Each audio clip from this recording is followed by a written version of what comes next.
Hello दोस्तों, मैं doctor Sanju और मेरे इस चैनल में आपका बहुत-बहुत स्वागत है। दोस्तों, आज के इस वीडियो में हम बात करेंगे मेल इनफर्टिलिटी के बारे में। इनफर्टिलिटी या इनफर्टाइल कपल किनको कहा जाता है? तो देखिए, इनफर्टिलिटी का मतलब होता है कि लगातार 1 साल तक बिना किसी कॉन्ट्रासेप्टिव को यूज़ किए हुए अगर कोई कपल कंसीव नहीं करता है या प्रेगनेंसी नहीं हो पाती है, तो ऐसे केसेस को इनफर्टाइल कपल्स कहा जाता है या इन्हें इनफर्टिलिटी के केसेस में गिना जाता है। जब इसके लिए जांचें की जाती है तो यदि महिला की वजह से इनफर्टिलिटी का कारण सामने आता है, तो महिलाएं इस चीज़ को बहुत इजीली एक्सेप्ट कर लेती हैं कि उनमें किसी कमी की वजह से, उनमें कोई प्रॉब्लम की वजह से इनफर्टिलिटी है। बट यही चीज़ अगर मेल्स के अंदर आती है, यानी कि जब ये पता चलता है कि इनफर्टिलिटी का जो कारण है वो मेल है या पुरुष में किसी कमी की वजह से इनफर्टिलिटी डेवलप हो रही है, तो उनके लिए इस चीज़ को एक्सेप्ट करना थोड़ा-सा मुश्किल हो जाता है।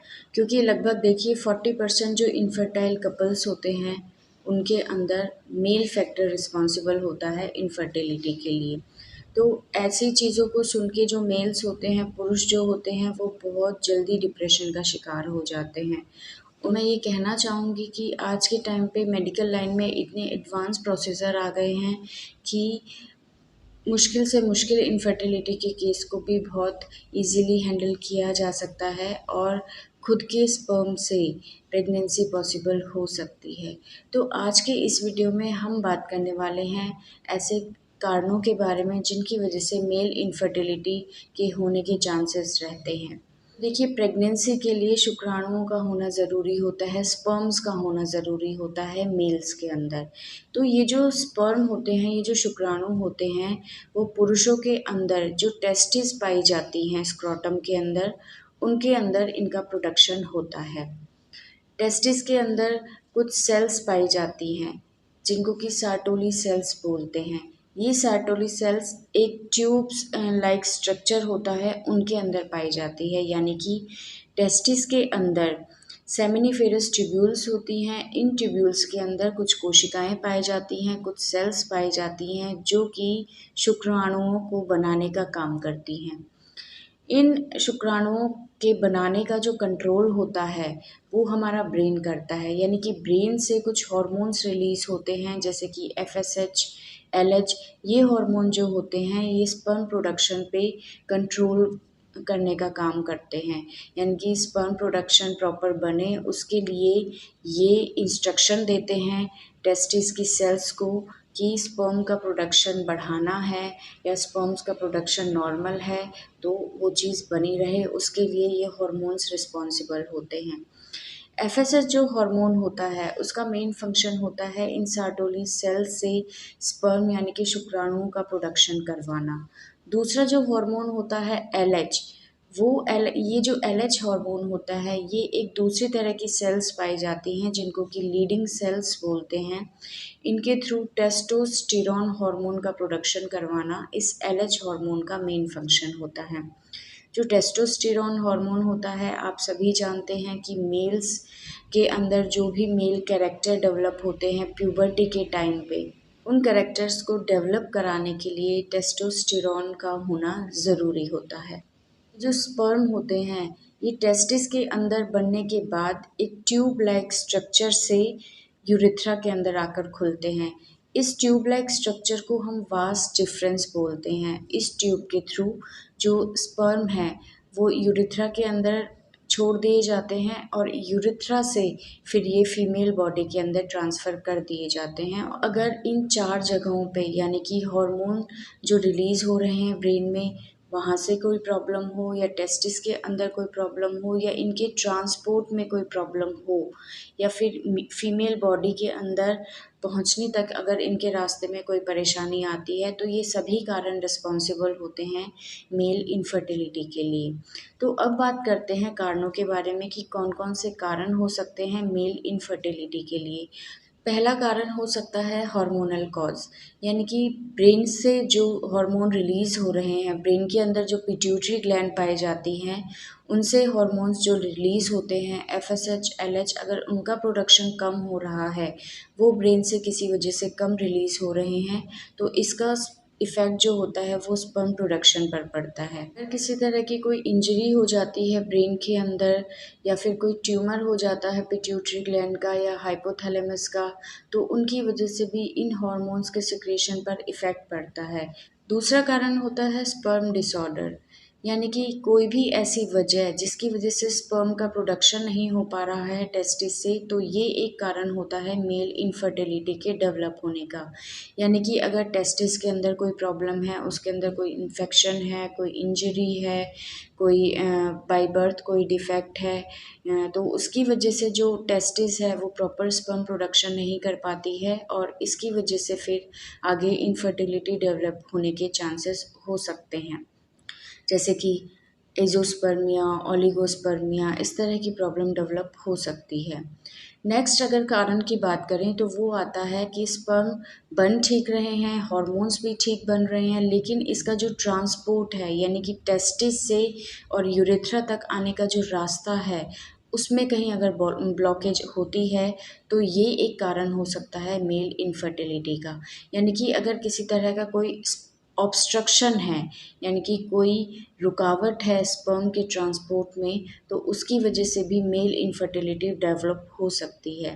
ये ऑब्स्ट्रक्शन डेवलप हो सकता है किसी भी तरह के सिस्टिक फाइब्रोसिस की वजह से, जो कि बाय बर्थ भी हो सकती है, या किसी इंजरी के बाद अगर कोई स्कार डेवलप हो जाता है तो उसकी वजह से भी ब्लॉकेज हो सकती है।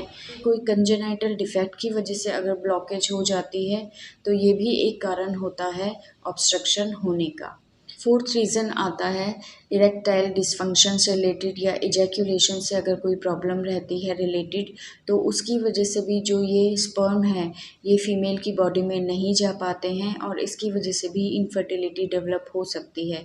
यानी कि अगर किसी तरह की नसों में कमज़ोरी है, ब्लड सर्कुलेशन प्रॉपर नहीं है, मस्कुलर किसी तरह की प्रॉब्लम है, कोई न्यूरोलॉजिकल डिसऑर्डर है स्पाइनल इंजरी की वजह से, या स्पाइनल कॉर्ड से रिलेटेड किसी प्रॉब्लम की वजह से, तो उसकी वजह से भी मेल इनफर्टिलिटी डेवलप हो सकती है। इसके अलावा कुछ और कारण होते हैं जो कि हमारे इन्वायरमेंटल कॉज हो सकते हैं, हमारे लाइफस्टाइल से रिलेटेड कारण हो सकते हैं, जैसे कि अगर कोई बहुत ज़्यादा अल्कोहल यूज़ करता है, टबैको यूज़ करता है, स्मोकिंग बहुत ज़्यादा करता है, तो ये भी एक कारण होता है मेल इनफर्टिलिटी के डेवलप होने का।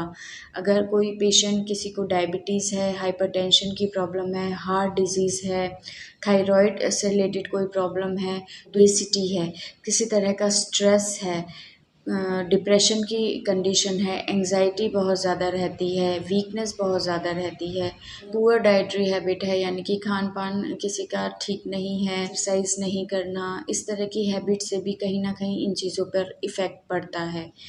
इलेक्ट्रॉनिक डिवाइसेस का बहुत ज़्यादा यूज़ करना, जैसे मोबाइल्स हो गए, लैपटॉप हो गया, कंप्यूटर हो गया, इनका बहुत ज़्यादा यूज़ करने से भी कहीं न कहीं मेल इनफर्टिलिटी डेवलप हो सकती है।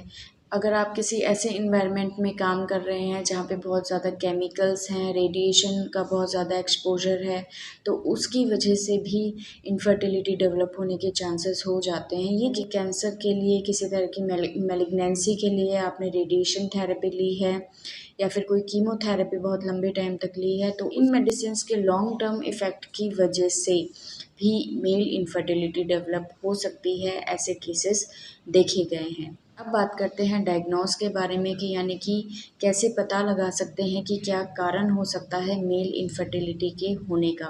तो देखिए, सबसे पहले तो पेशेंट की हिस्ट्री ली जाती है, पेशेंट से पूछा जाता है कि आपको कोई इन्फेक्शन की, कोई इंजरी की, किसी तरह के डिप्रेशन की, एंग्जाइटी की प्रॉब्लम तो नहीं है। सेक्सुअल लाइफ से रिलेटेड उनसे कुछ सवाल किए जाते हैं कि उसमें तो उन्हें कोई परेशानी नहीं है। उनका पेल्विक एग्जामिनेशन किया जाता है कि कोई स्वेलिंग तो नहीं है, कोई और प्रॉब्लम तो नहीं है जेनाइटल एरियाज़ की। इसके अलावा जो एक मेन टेस्ट कराया जाता है शुरुआत में मेल इनफर्टिलिटी के केस में, वो होता है सीमेन एनालिसिस, यानी कि जो सीमेन है उसका वीर्य की जो है जांच की जाती है लैब के अंदर, उसके अंदर पता लगाया जाता है। तो जब हम सीमेन एनालिसिस करते हैं तो उसके अंदर हमें 3 तरह की रिपोर्ट्स दिखाई दे सकती हैं। जैसे कि पहली तो आती है नॉर्मल स्पर्म काउंट, यानी कि स्पर्म काउंट बिल्कुल नॉर्मल है, और अगर ऐसे में भी इनफर्टिलिटी डेवलप हो जाती है तो कारण हो सकता है कि काउंट बिल्कुल ठीक है स्पर्म्स का, लेकिन कहीं न कहीं उनकी जो क्वालिटी है वो ठीक नहीं है। उनके लिए उनके डीएनए वगैरह की जाँच फिर आगे की जाती है। दूसरी जो रिपोर्ट आती है वो आती है ओलिगोस्पर्मिया से रिलेटेड, यानी कि स्पर्म काउंट जितना होना चाहिए उससे कम होता है।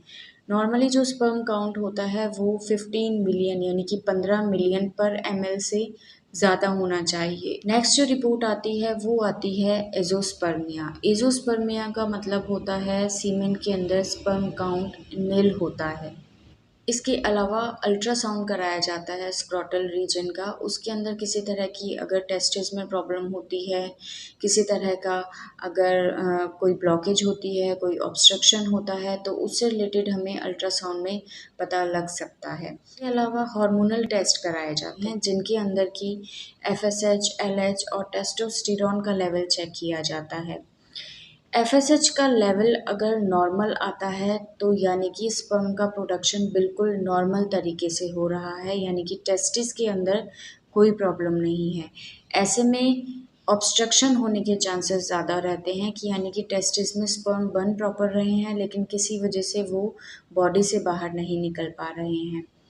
दूसरा, एफएसएच का लेवल अगर ज़्यादा रहता है तो इसका मतलब होता है कि टेस्टिस के अंदर स्पर्म का प्रोडक्शन कम हो रहा है, जिसकी वजह से एक नेगेटिव फीडबैक ब्रेन को जा रहा है कि बॉडी के अंदर स्पर्म काउंट कम है और इसे बढ़ाइए। तो उसको बढ़ाने के लिए एफएसएच का प्रोडक्शन ब्रेन से बढ़ जाता है।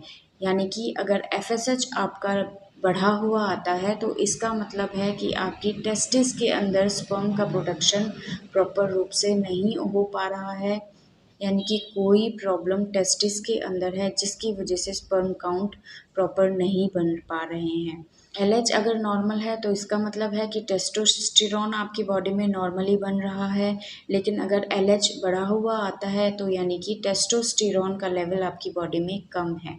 इसके बाद कुछ टेस्टिकुलर बायोप्सी की जाती है, यानी कि अगर टेस्टिस में किसी तरह की प्रॉब्लम हमें दिखाई देती है तो उसकी बायोप्सी टेस्टिस से एक चीरा लगा के इंसिजन दे के वहाँ से कुछ टिश्यू लिए जाते हैं और उसको फिर लैब में एग्जामिन किया जाता है कि जो टेस्टिस के टिश्यूज़ हैं वो हेल्दी हैं या उनमें किसी तरह की कोई प्रॉब्लम तो नहीं है। तो ये कुछ एग्जामिनेशन होते हैं जो मेल इनफर्टिलिटी के केस में किए जाते हैं। अब बात करते हैं ट्रीटमेंट के बारे में। तो देखिए, ट्रीटमेंट डिपेंड करता है कॉज़ के ऊपर, यानी कि जो कारण हमें दिखाई देते हैं, जो कारण टेस्ट करने के बाद निकल के आते हैं, उसके ऊपर डिपेंड करता है ट्रीटमेंट।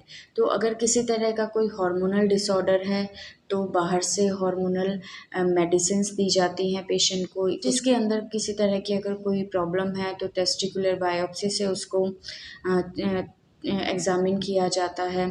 और अगर टेस्टिस में कोई प्रॉब्लम दिखाई देती है, स्पर्म काउंट कम बनता है, तो ऐसे में काफ़ी टेक्निक्स होती हैं जिनके थ्रू हम स्पर्म वहाँ से निकाल सकते हैं और फिर आईवीएफ या फिर इसी के थ्रू हम आगे प्रेगनेंसी कर सकते हैं उससे। तो इन प्रोसीजर के बारे में हम नेक्स्ट वीडियो के अंदर बात करेंगे।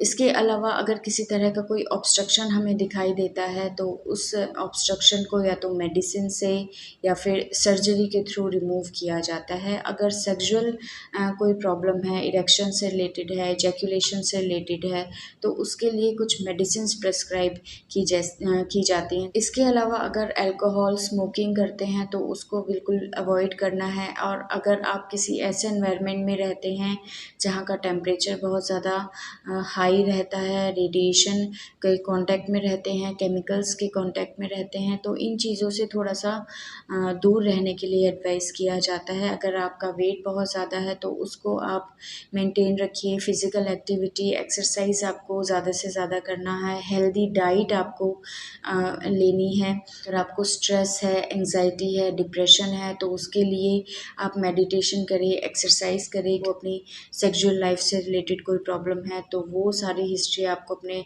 डॉक्टर को बताना है ताकि उससे रिलेटेड मेडिसिन आपको दी जाए। स्टेरॉयड आप ले रहे हैं, किसी तरह की ड्रग्स आप यूज़ कर रहे हैं, तो उनको बिल्कुल अवॉइड करें।